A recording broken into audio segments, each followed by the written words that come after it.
jàppale ko foofu. ayca ñu dem régie su baaxee rek ñu tàmbalee avec le soleil yéenekaay tey di lundi 3 février 2025 journée de mobilisation citoyenne setal sunu réew une pause pour mieux balayer li mooy li nga xamante ni le président de la république daal dina koy yëgle keroog ba mu demee fële ca bloc administratif bu Guédiawaye laata bi mu après bi mu defee li di acte symbolique bi ngeen di gis nii ci image bi la moom taxaw na def ab discours wax ne lii nga xamante ni mooy setal ñu réew dinañ ko daal di pause pour un moment daal di koy joyanti defaraat ko le premier ministre itam fële mu nekkoon ca fi nga xamante ni mooy Louga daal dina yëkkati ay kàddu indi ay précision ci mbir moom leen nañ fexe ba xool naka lañ ciy dugalee ba ku ci ne itam nekk acteur daal ci gis boppam bu baax a baax parce que loolu itam mbir la boo xam ne bu am solo livraison pont wu Rosso itam juillet 2026 nouvelle échéance loolu mooy li nga xamante ni mooy date bi ñu daal di teg pour rek livraison pont bi nga xamante ni moo war a relier Sénégal ak Mauritanie ngir rek ñu mën a éliminer li nga xamante ni wala boog mu nekk option muy bag beeg yooyee ñu mel ñu dem Walf Quotidien ñëw ci waxaat ci journée seetal suñu réew bi lee Diomaye rançon balai noonu la ko Walf Quotidien daal di titré gannaaw loolu mu daal di wax ci 3 février 2024 bi ñu weesu le jour où Macky a poignardé la démocratie ñu ngi fàttaliku bu baax a baax daaw ci jamono ji lañ doon waajal li nga xamante ni en tout cas mooy élection malheureusement ki nga xam ne mooy Macky Sall daal doon ko reporté loolu moo waral rek li nga xamante ni mooy Walf Quotidien daal di fàttaliwaat loolee nga xamante ni rek mooy jaar-jaar bi ñu fi daal di amoon athlétisme itamit arrivé premier au meeting indoor de Miramas Mamadou Fall Sarr se qualifie aux mondiaux 2025 nous lui souhaitons très bonne chance en tout cas doomu Sénégal la ñu dem enquête yéenekaay victime de la crise politique les FDS les parents pauvres gis nañu li nga xamante ni en tout cas mooy indemnisation yi ñu daal di teg nee nañ sax du indemnisation mais mbir la boo xam ne dans un élan de solidarité la ñu bëgg rek jàppale képp koo xamante ni si li nga xamante ni xewoon na fi durant ces dernières années dinañ daal di am nañu teg sa loxo au moins pour te permettre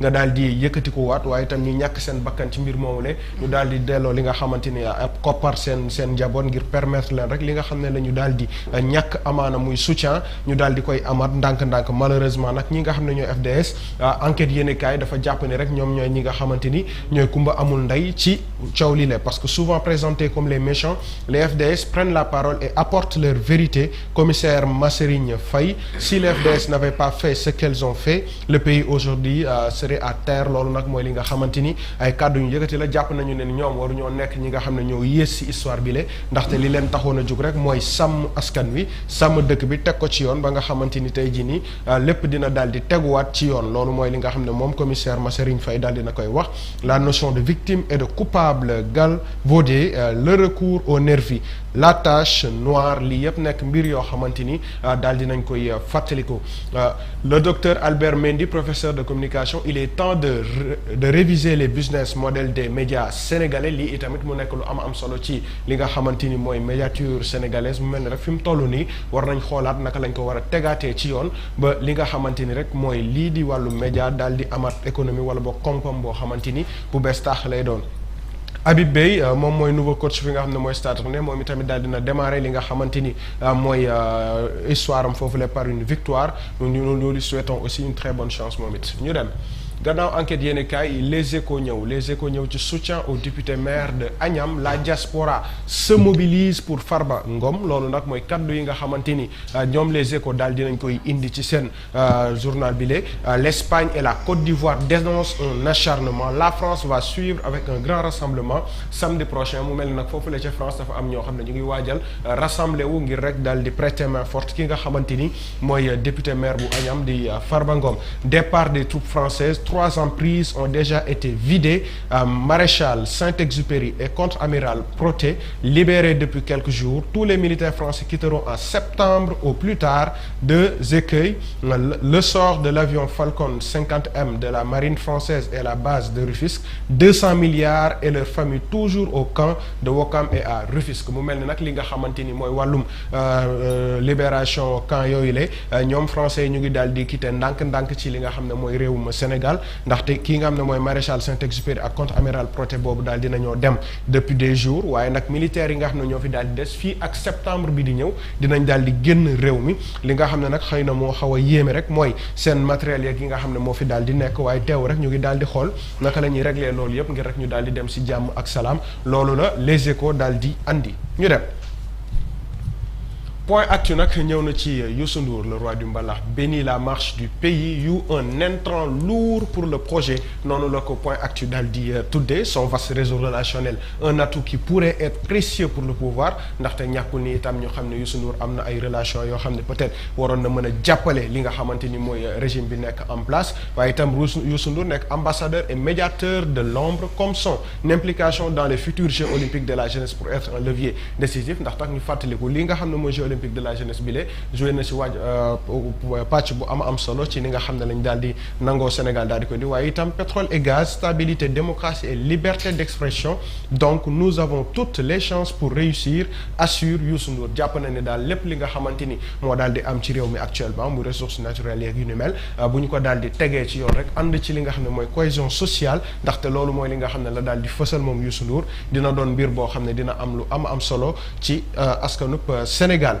le maire de Palmarin ne lâche pas Maxime Jean-Simon Ndiaye Mame Mingi Sarr ce dossier met en lumière un réseau d'abus de pouvoir et de complicité administrative gannaaw coow loolu nga xamante ni ay fan ci ginnaaw ñu ngi si doon wax dafa mel ni rek moom le maire ba tey jii daal dafa jàpp ni lii yëpp jaayum doole kese la képp moo fi daal di dox ba tey jii ni ndaxte les décisions administratives et judiciaires démontrent une appropriation foncière irrégulière facilitée par des manœuvres administratives lii daal la daal di wone jàpp ni lépp ci luubal ak teg def lu dul yoon la ba tax na rek war nañ ko daal di topp ci yoon ngir mën a leeral loole Bougane itam kii di Adama Barrow daal dina koy recevoir gannaaw ba ñu toogee ay fan ay semaine ay weer di ko laajte fu mu nekk moom Bougane daal dina dem rek fële nga xamante ni mooy ca Gambie ndaxte il a décidé d'investir 25 millions de dollars dans le pays loolu nag le point actu daal di indi ñu dem.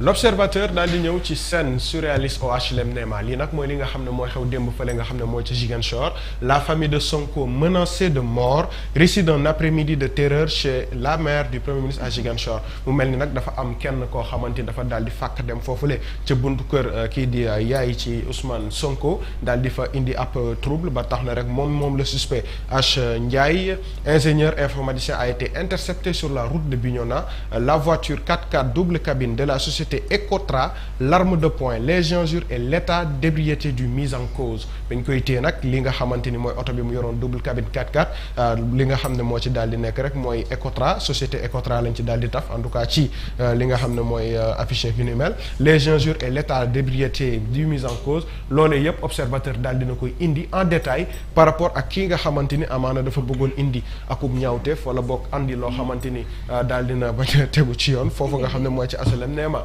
nii daal lañ ko xamee depuis démb nag la ñu jot information xam naa ci kanam du ñàkk dinañ ci ñëw bu baax a baax insha allahu rabbi ñu dem Vox Populi ñëw na ci situation politique nationale le défi titanesque et improbable de l'opposition de fédérer ces différentes sensibilités au sein d'un front pour faire face au régime Pastef mu mel ni nag lii mooy li nga xam ne mooy kastetu bile opposition ndaxte fi mu toll nii Pastef am na doole boo xamante ni amaana bu ñu boolewul jàkkaarloog moom dina daal di jafe lool waaye nag booloo boobu moo nekk seen problème ba tax na rek li nga xamante ni mooy Vox Populi daal di ko jàppe ab défi titanesque Amadou Ba et le pari sur la jeunesse la nouvelle responsabilité considère que les enjeux de l'unité de l'opposition vont avec le renouvellement de la classe politique moom Amadou Ba jàpp nañu fi ñu toll nii daal war nañoo may chance ndaw ñi ndaxte ñoom ñoo nekk ci li nga xamante ne en tout cas mooy seen heure le premier ministre annonce des grands chantiers du président de la République loolee itam mu nekk loo xamante ni jëlee nañ ko fële nga xam ne mooy ca Lougaloo la nécessité a été fait il y a le nécessaire du moins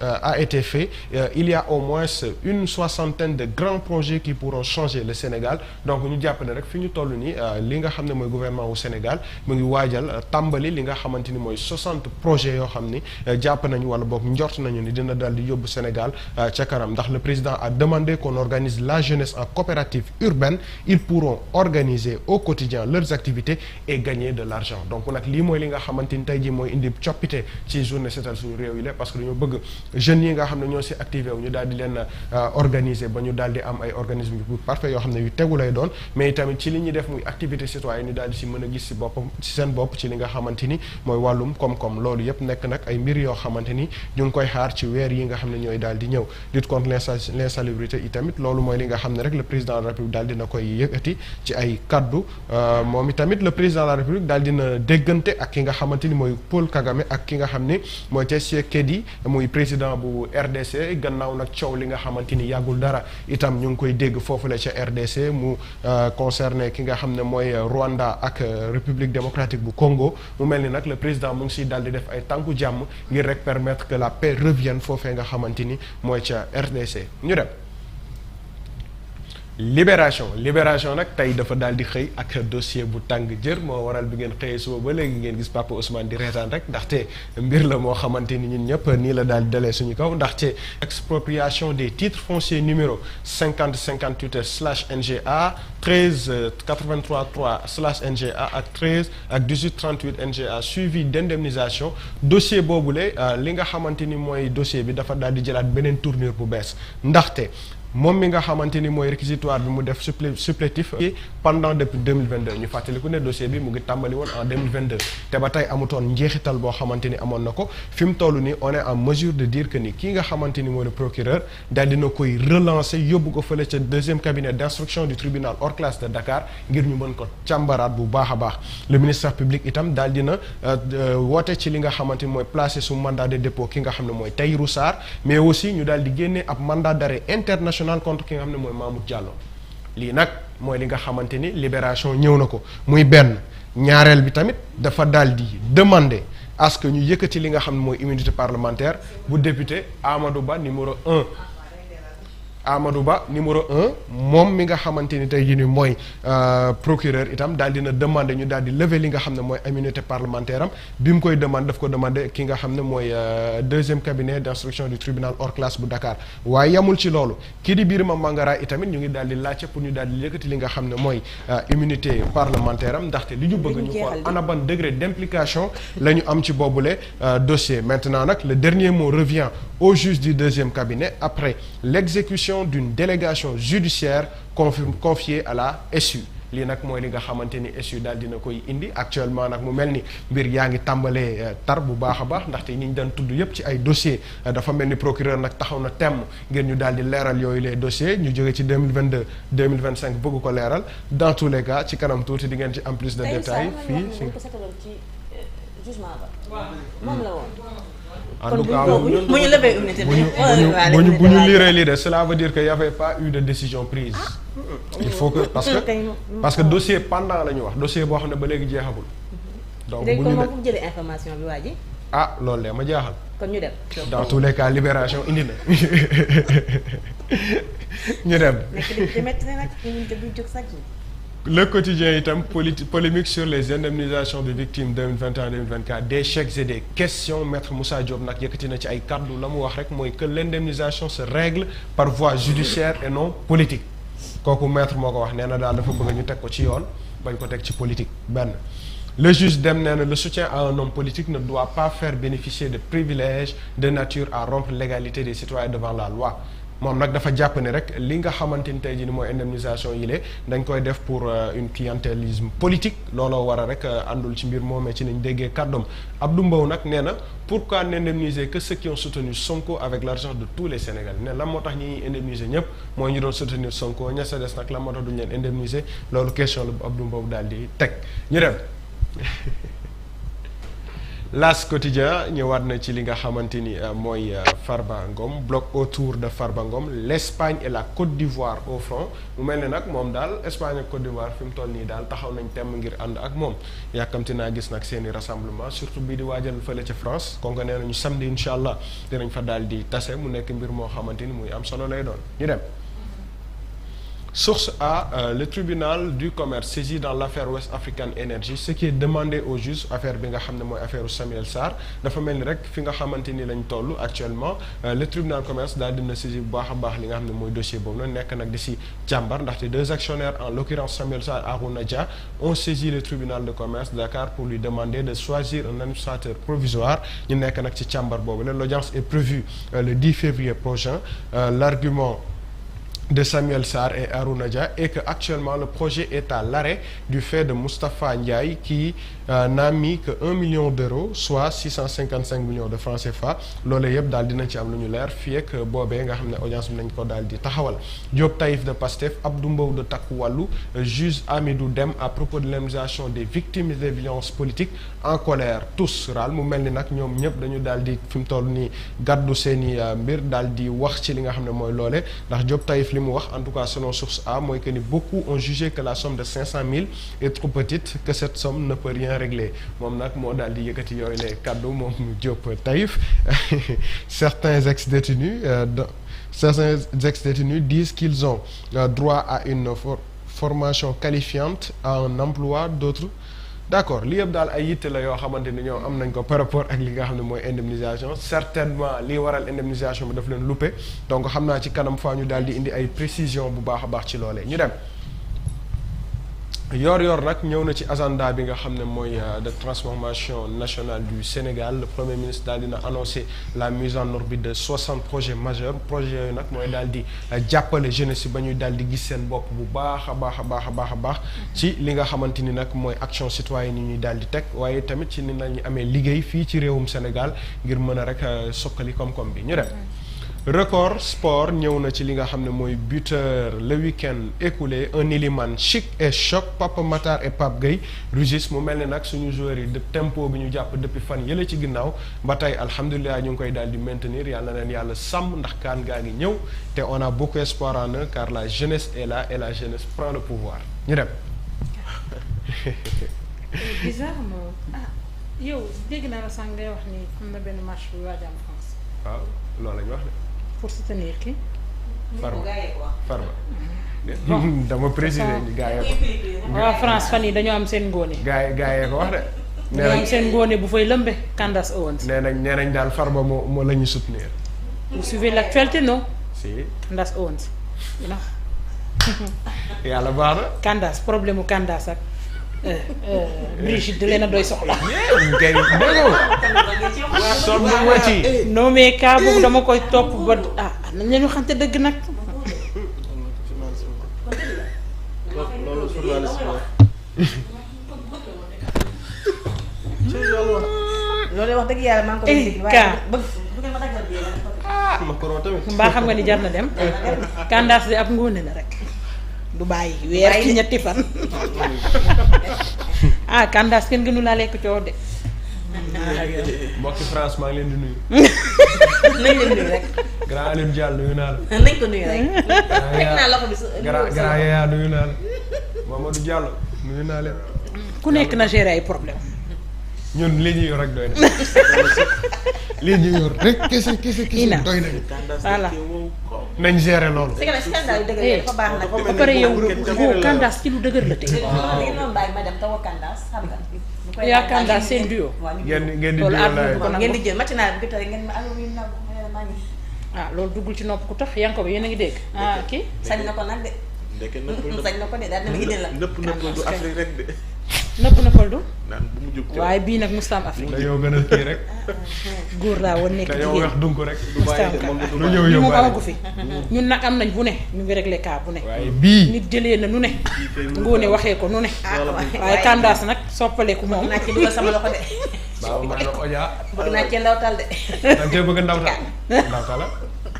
ndawtal ñu ngir waaye fu yàlla. ma koy ndawtal ci tout effet laa bëgg taxaw fi téye feuille bi nii. naan na bu ma naan nii naan defal bu baax na bu naan. est-ce que vous vous me recevez elle n'est pas sérieuse ayca Oja tey ci la ñëw. Oja ñëwaat na ci journée setal suñu réew bi ñu daal di génn ñu gis nag les 3 actionnaires majeurs en tout cas ci mbir moomu leen ndaxte El Malick Ndiaye mu ngi woon fële ci assemblée nationale di ko def moom le président mu ngi woon Guédiawaye Ousmane Sonko nekkoon fële nga xam ne mooy ci Louga ñoom ñëpp nag daal di àndandoo ak ki nga xamante ni mooy madame le ministre de la famille et des solidarités Maïmouna Dièye waaw la ñu wax nag mooy pour setal sunu réputation état on ne lésine pas sur les moyens voilà léegi nag ñi nekkoon ci ginnaaw mooy lanceur de pierre anti Pastef. ouais. Kirikou xamee naa ko. kan la kii mooy kan ci ñoom. Kirikou ngi nii. kan la ci gars yi kii ko. Kirikou Abdou Mbow. Ok. ki ci topp. ki ci topp nag gisuma ko affaire dafa xaw a flou ci man quoi. ki ko toppaat kan la. je sais pas mais dans tous les cas ñoom ñu ngi en kaas. tout cas gars yi la daal. waaw ñoom la seen gang bi la rek ñoom moom comme d'hab pour l'indemnisation des victimes de violence en 2021-2022. ah ki ci ginnaaw moom xanaa ci gars yi la bokk ki succès. kii succès kay ci gars yi la bokk. kii succès moom fu ñuy mujj ci gars yi la borom bokk. zone bi moom Bart la moom. ah Bart la. waaw kay moom Bart la moom moom. say bët baax na de. ah mun laa ko teg de boobu. du bëgg nga ki bokk. ci digg bi juste dem la. ah juste dem moo nekk si digg bi. mun naa ko ci. C'est Pastef qui ramasse des milliards à la pelle. C'est du propre. Bart, vous avez dit 10 briques pour chaque famille endeuillée. Fii la kaa bi toll. bu kaa bi neex na ba ngeen fàtte ni bu kan bàyyi na leen lii Gambien la. waaw eh Books léegi xoolal talatul yére. ak sooy les transferts yu ko Gambie. Books talatul léegi de. Books léegi il est dans son. jaame ci bi see fekk la foofu. non dama ko bëgg. dama ko bëgg billaay wax. jaame gi ñëw de. man Bougane faa ngeen utal ma audience ak moom. Gambien la ah léegi. léegi mu ngi jàpp ñàmburam nag. non si faa ma toog ak moom Gambien dem kii ah mais foog mu dem Gambie la yéen Bakel bii la bëggoon dem ngeen dem rek. le problème c'est vous finalement. dalal ba Gambie. voilà ne wala ne moom la ñu wax dëgg yàlla. ba suba ak jàmm incha allah. incha allah. si vous ne voulez pas de lui wax dëgg yàlla. Gambie Gambie nee na ma mbokk Gambie yaa ñëwal.